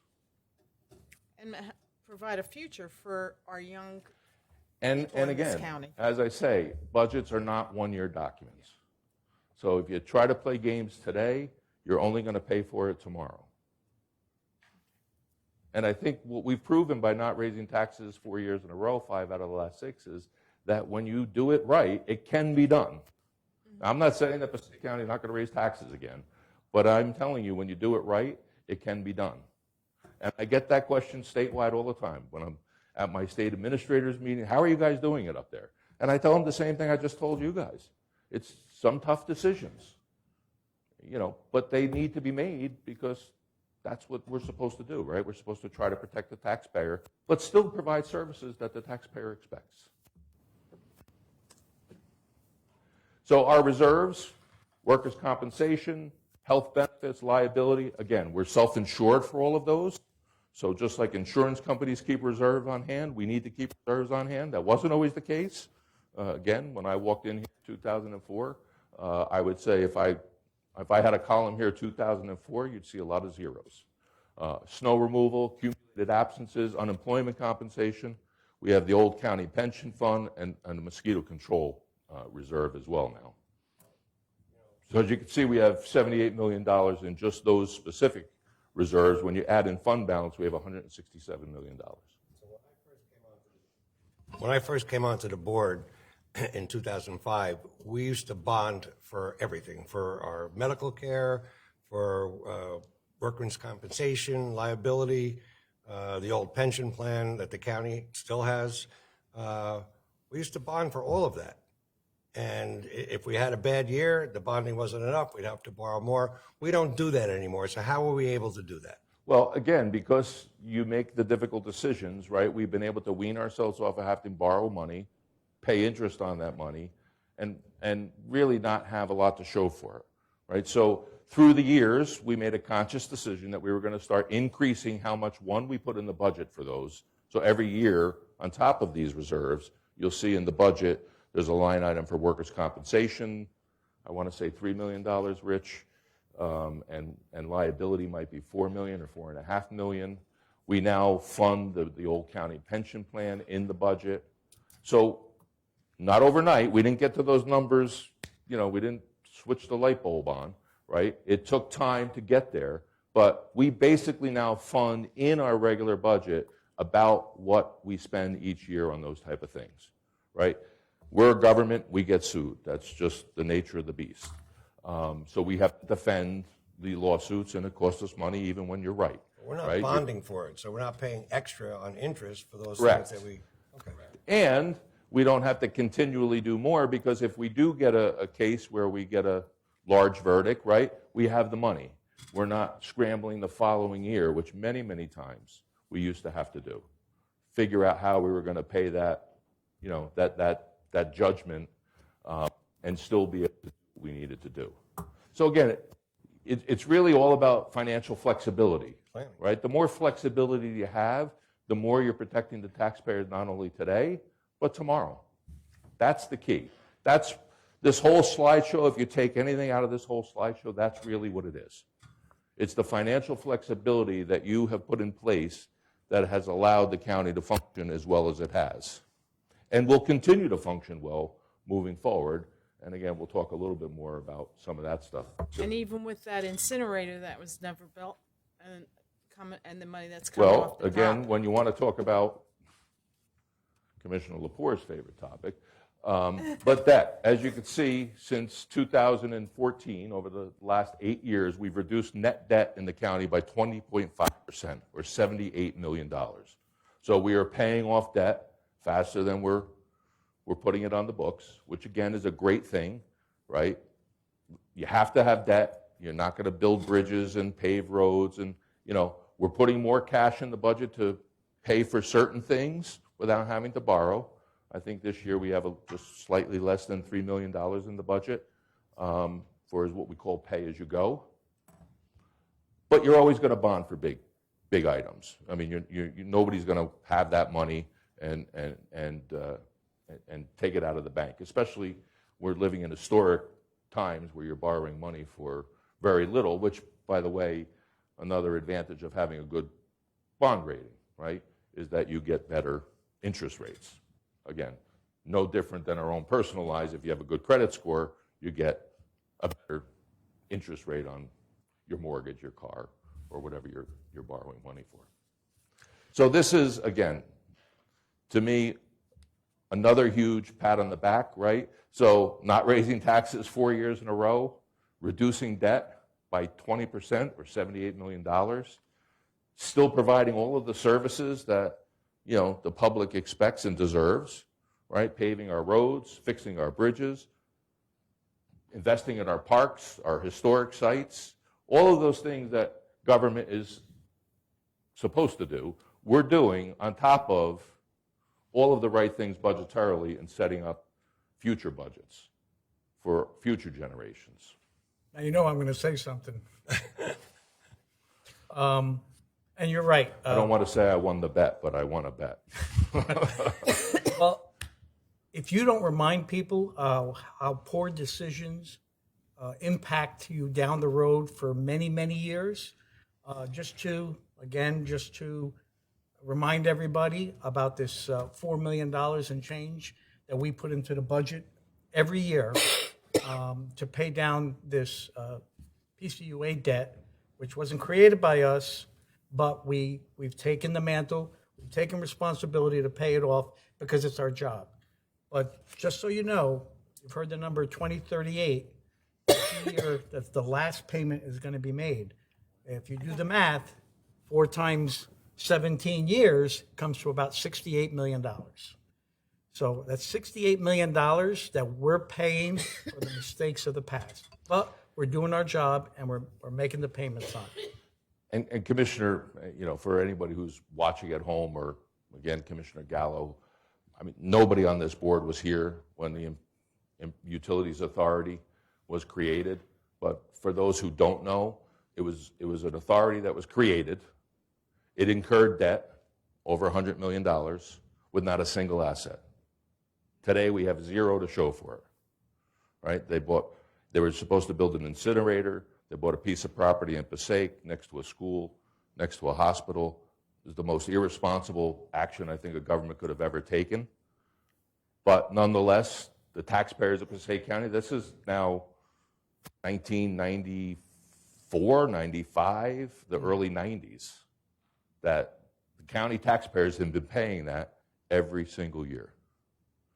So, yeah, it's a big number. And one day, hopefully I'm retired by then in 2038, but maybe I'll still be alive, and I'll get to be able to see that $4 million be able to be used in a budget for other than nothing. Because in essence, it's $4 million just to pay back debt with nothing to show for it. And you and I often kid, right? Not even a pencil. Right. Zero assets. So thank you for the question, because I also won $1 now. All right. I'll bid next time. So the other big thing that happened, the end of last year, is the consolidation of the jail. So we often get asked the question, what does that mean for, the future of Passaic County? So consolidating the jail with Bergen County, a new jail in and of itself, just the bricks and mortar, by today's standards, right, would cost $300 million. The cost of borrowing $300 million would be $520 million. When you include interest on borrowing over 30 years, $300 million. So the projected savings to the taxpayer by no longer having a jail or no longer facing the possibility of having to build a jail is $3,400 to the taxpayer. Which, it's an old jail. We've spent, in the last 18 years, probably $18 million to keep that place afloat, if you will. Sheriff Engelhardt, Sheriff Spezial, Sheriff Burdick, all have done a great job in keeping that place together. But at some point in time, it's been Band-Aids and bubblegum. The infrastructure is deteriorating. So it was time. It's one of the oldest jails in the state, and it was really time for us to do that. Our population has certainly gone down due to bail reform. Again, going back to when I walked in the door as the administrator, we probably had 2,000 prisoners. Today we have somewhere around 700 prisoners. The beginning of bail reform, we probably were about 1,200 prisoners. We were at a low of, before COVID, of somewhere around 400, and we hope one day to get there. But due to COVID, right, the courts are not operating at full staff, so there are a lot of people who are awaiting trial who remain in jail. Even with bail reform, they still remain in jail. So we hope to get that number down over time once the courts can catch up. But that, again, is not going to happen overnight. And then what does the jail consolidation mean for the taxpayers today? So number one, it means more police on the streets in our communities. One of the things this board said to me when I presented the idea was, we don't want to have anyone lose jobs, right? We want to try to protect jobs. We want to try to do it through attrition, reduce the workforce through attrition, but we didn't want to have to do layoffs like we did in 2009 with the detention center, right? I say it all the time, laying off people, most distasteful thing I've ever done in my life. It's horrible.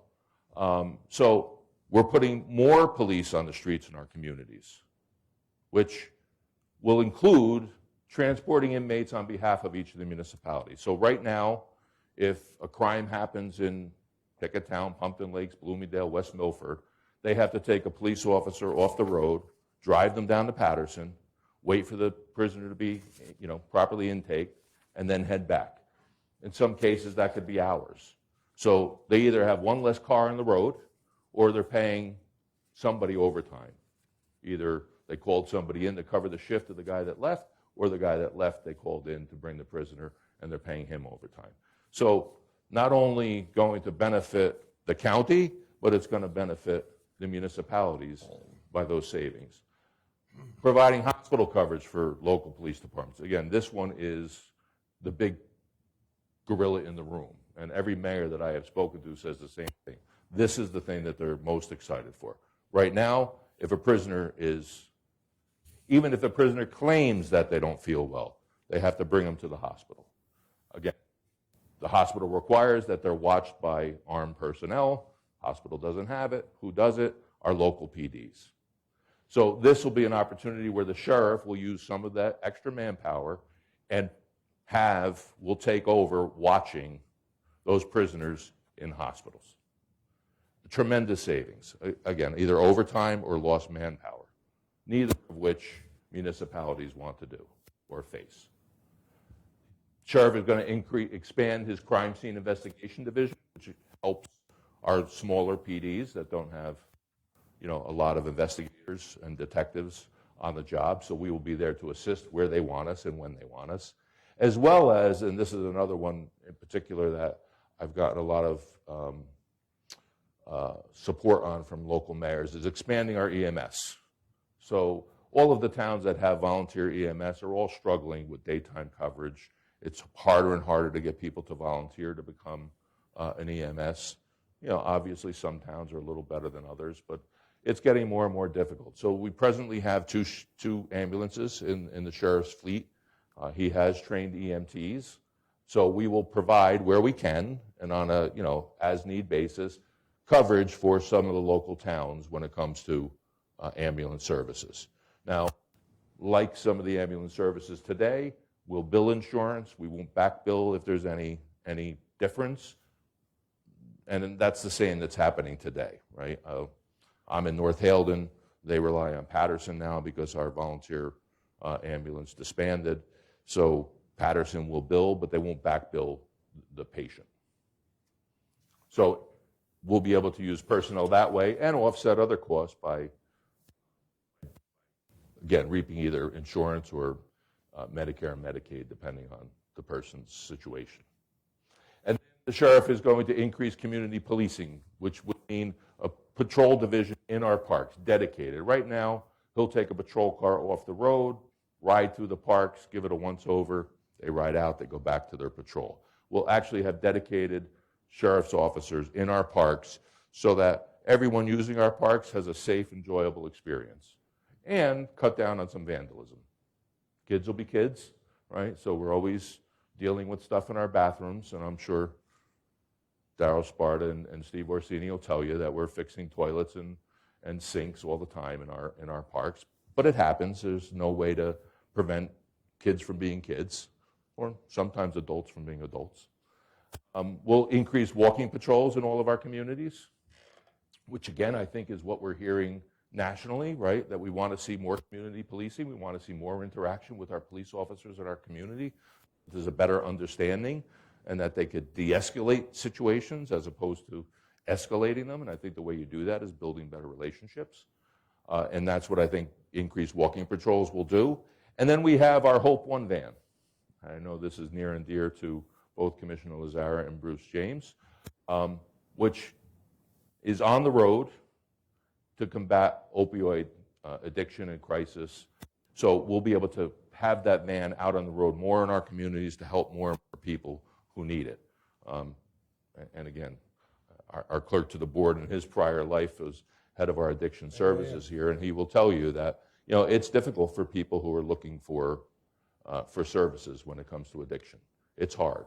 So this is another way that we'll be able to serve the people of Passaic County and serve them well. No questions? Okay. So through all of that, we've still been able to, as I said, maintain our infrastructure, our parks, and our storage sites. I just want to go through some of the projects that we've completed for this year. The Ray Ave Athletic Field on the corner of Ray Ave and Golfville Road in Golfville Brook Park, that is just about completed. And this is completed, our new dog park in the newly named John Dunleavy Memorial Park. As many of you know, Mayor Dunleavy passed away tragically a year and a half ago, and this was one of his projects that he wanted to see in our park. So we put the dog park in, and we thought it was appropriate to honor him and his legacy of service by naming the park after him. Phase 1 Dundee Island Park in the city of Passaic.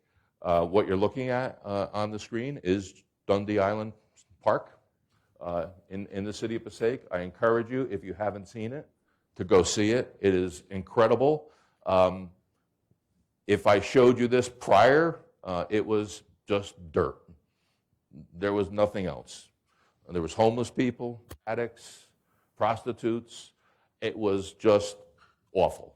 So to see what was created on this piece of property in one of our urban centers is really remarkable. The first park that's been created in the county in over 50 years.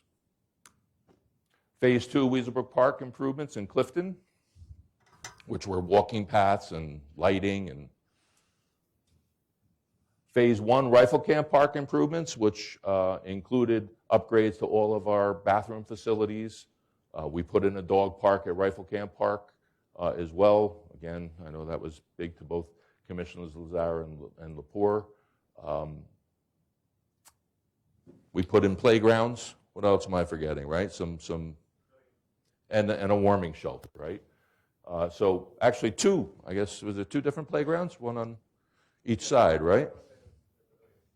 In West Milford, In Woodland Park. West Milford as well. Don't get ahead of my presentation there, Commissioner. I'll turn this off. We replaced the culvert in North Haledon on North Haledon Avenue. We have completed the Morris Canal Greenway and Browertown Road that's in Little Falls and Woodland Park. We've conducted elevator repairs. You know, one of the things that, you know, happens in government many times, and it certainly happened when I walked in the door 18 years ago, was the facilities in this county were greatly neglected. So we have begun it was a 5-year program. Is this year 4 of 5? So we replaced elevators at our parking garage across the street, 80 Hamilton, 77 Hamilton, and this year will be 71 and then Grand Street. We resurfaced 4.5 miles of county roadway, and we did the Highlands Preserve athletic field and playground improvements in West Milford.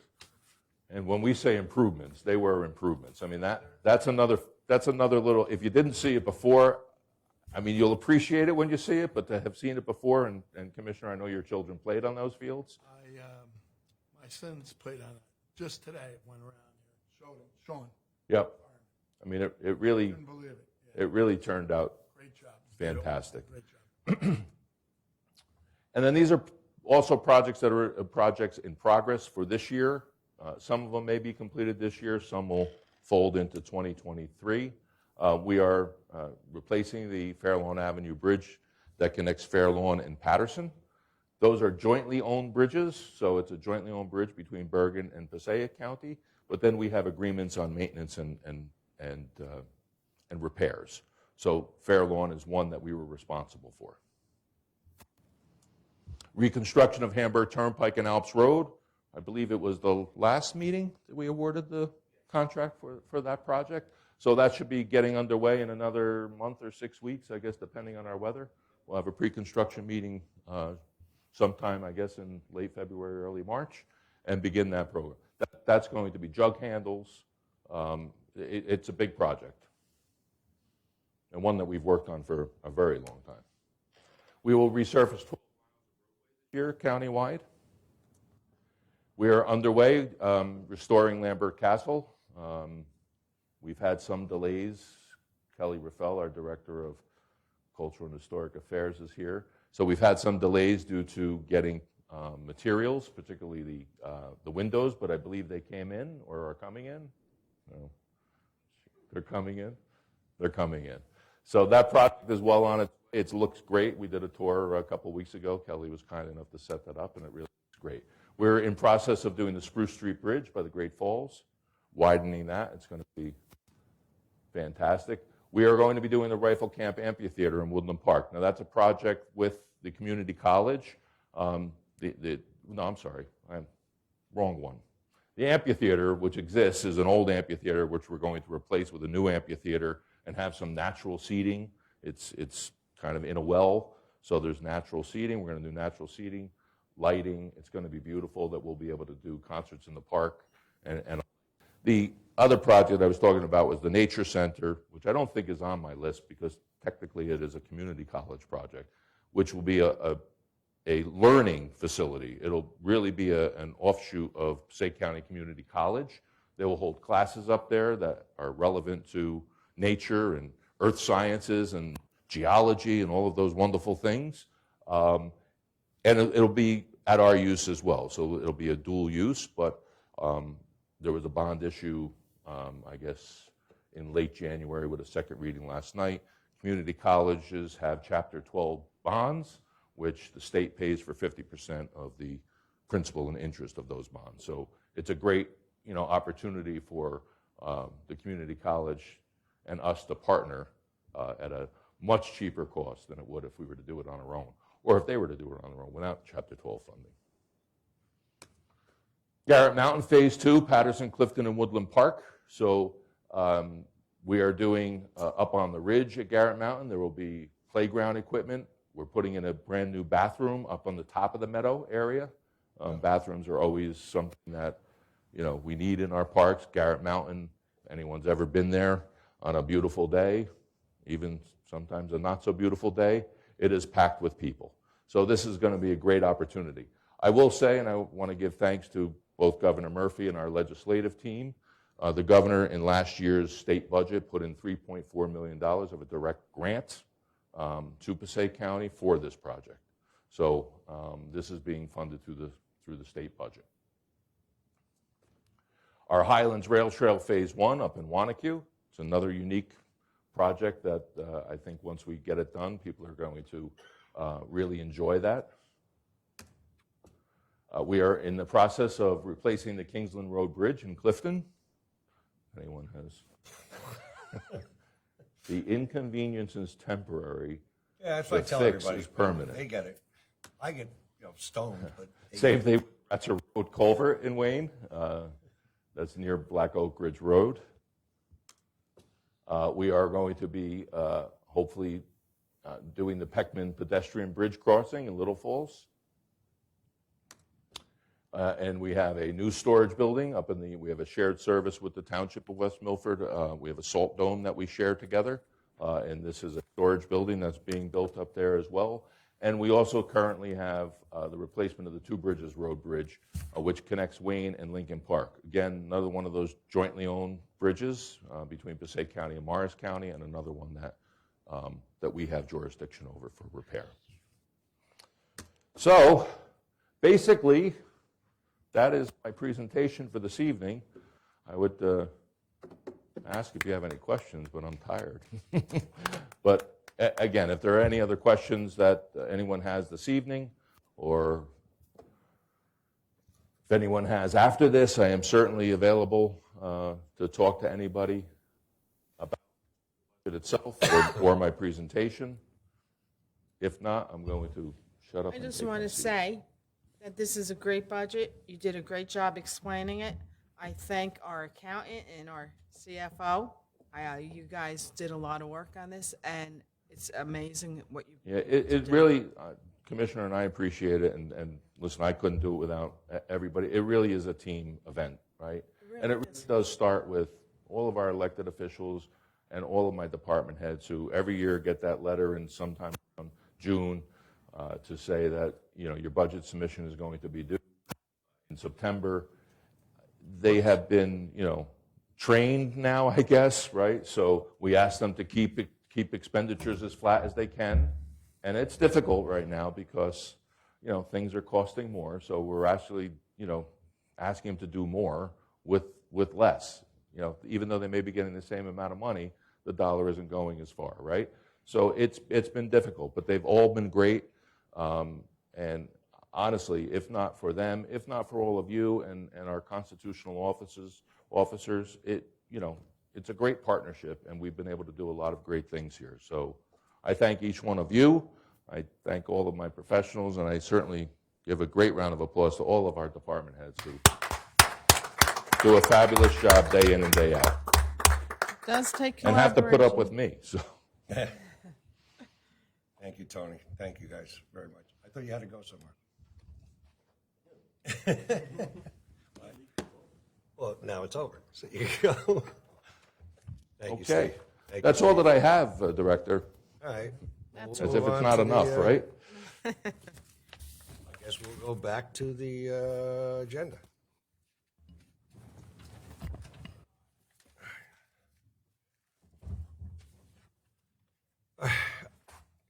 So can I get a motion to suspend the regular order of business, please? I'll move it. Second. Second, roll. County Commissioners Best, Yes. Duffy, Yes. Gallo, Yes. Lepore, Yes. Deputy Director Lazare, Yes. Director James.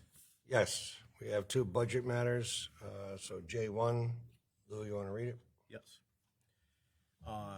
Resolution to exceed the municipal budget appropriation limits and to establish a cap bank pursuant to NJSA 40A:4-45.14. I'll move it. A second? Any comments? Commissioners? Roll, please. County Commissioner Best, Yes. Duffy, Yes.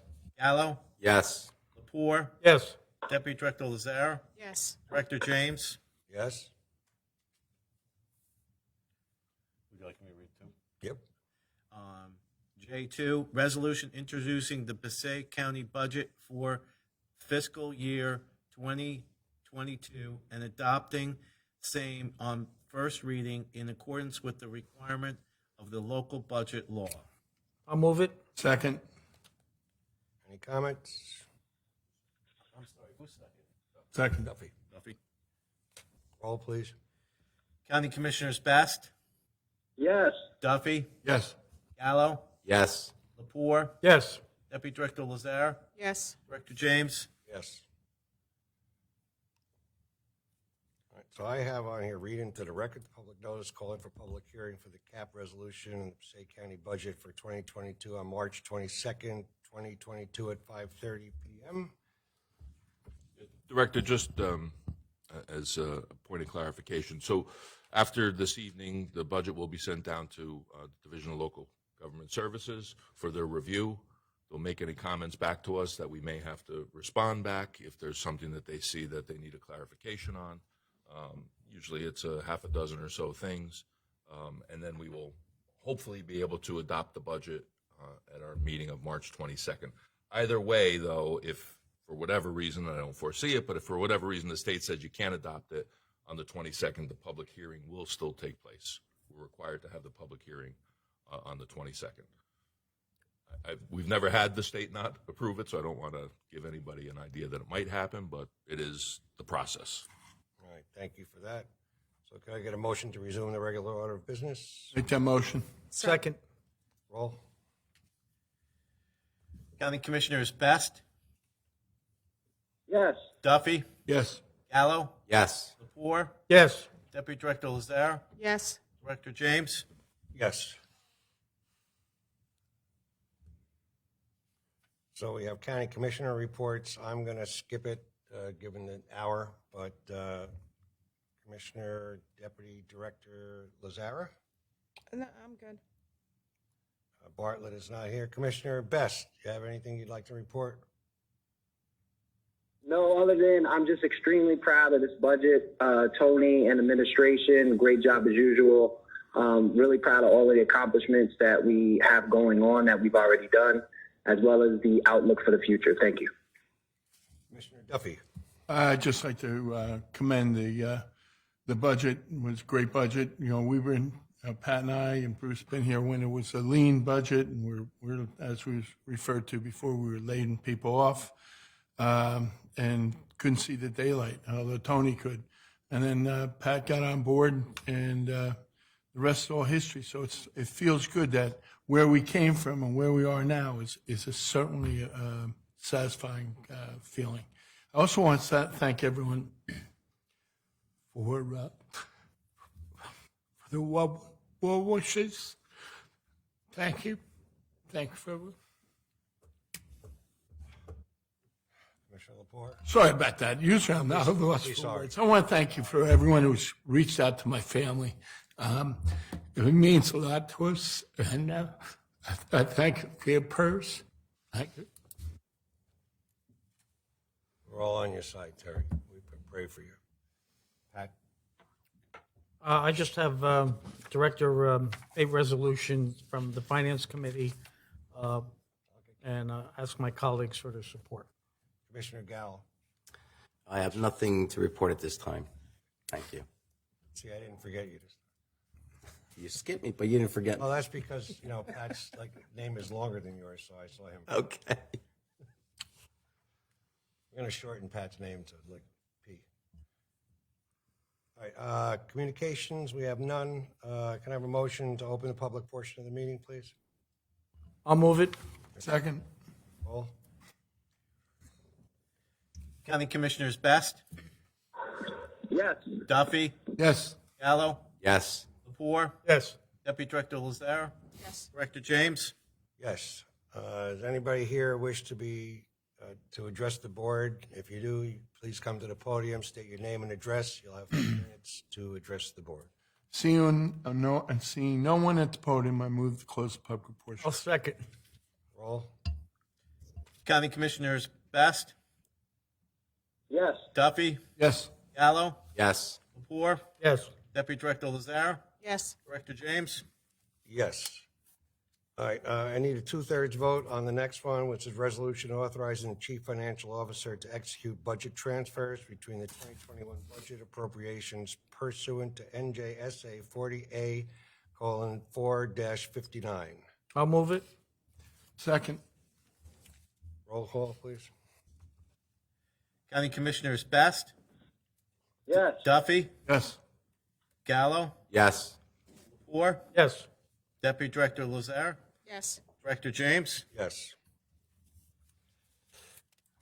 All right, consent agenda. Do we have any late starters, Matt? Director, we have no late starters, no amendments. There is no need for executive session. I would just like to note for the record that Commissioner Best is participating in the meeting telephonically in accordance with the Open Public Meetings Act and the board's bylaws. And if any commissioner wants something removed from the consent agenda, I'd ask that they make that request through you. So anybody want anything removed, please let us know now. 8.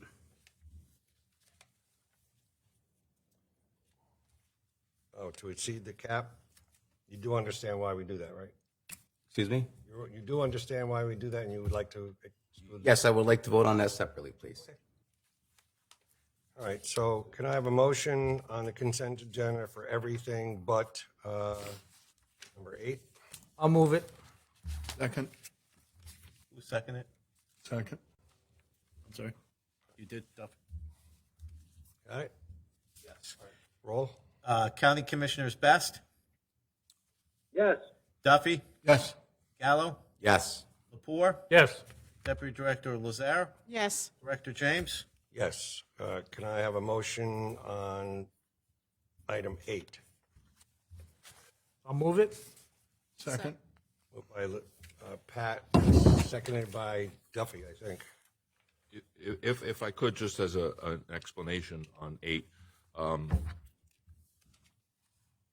not sure how many years ago it was now, maybe I think it was 4. 4 or 5 years ago. We had a rogue superintendent of elections who went out and negotiated a labor contract that gave employees 18 and 20% raises, called for bonuses for good employees. Totally out of line with what we were doing countywide. But unfortunately, at the time, the law allowed for this superintendent to do what she did and basically just present the commissioners with a contract that gave raises that were, quite frankly, obscene. Got under my skin enough that I started lobbying legislators, went down to Trenton, I testified that it shouldn't be allowed to happen, and that the commissioners ultimately are the ones that are voting on a budget, and they should have some say as to what happens with not only that office, but prosecutor's office, the sheriff's office, the Board of Elections. We were successful in a bipartisan vote to adopt what we now have is an individual 2% cap for all of those departments. And the only way that they could exceed it is by a resolution of this board. Now, in this case, and Commissioner Gallo, and again, how you vote is up to you, and I just want to put it on the record.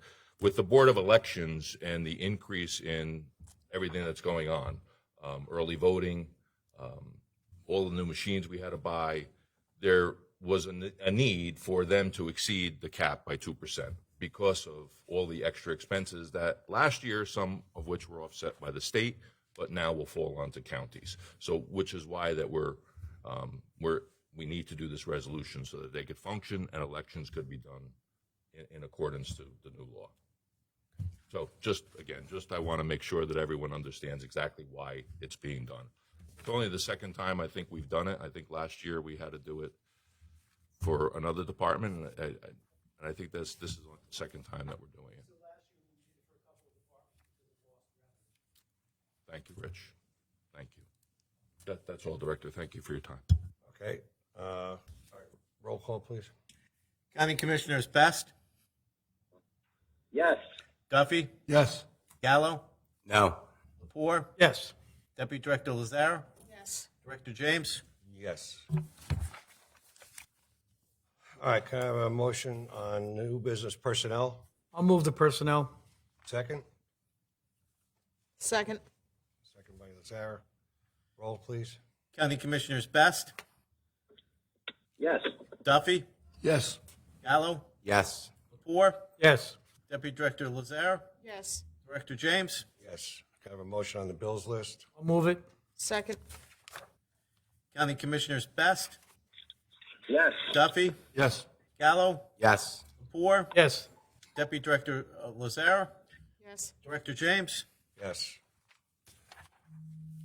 And can I have a motion for adjournment? I'll move Make it. that motion.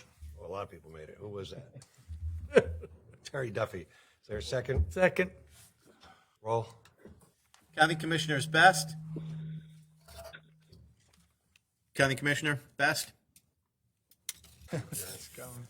Duffy, Yes. Gallo, Yes. Lepore, Yes. Deputy Director Lazare, Yes. Director James. Yes. Thank you all for coming and for staying and watching the presentation. We'll see you at our next meeting. Thank you, County Commissioner. Yeah, thanks, TJ. Thanks a lot. Are these things ever going to come down? I keep walking into them. I do. I hit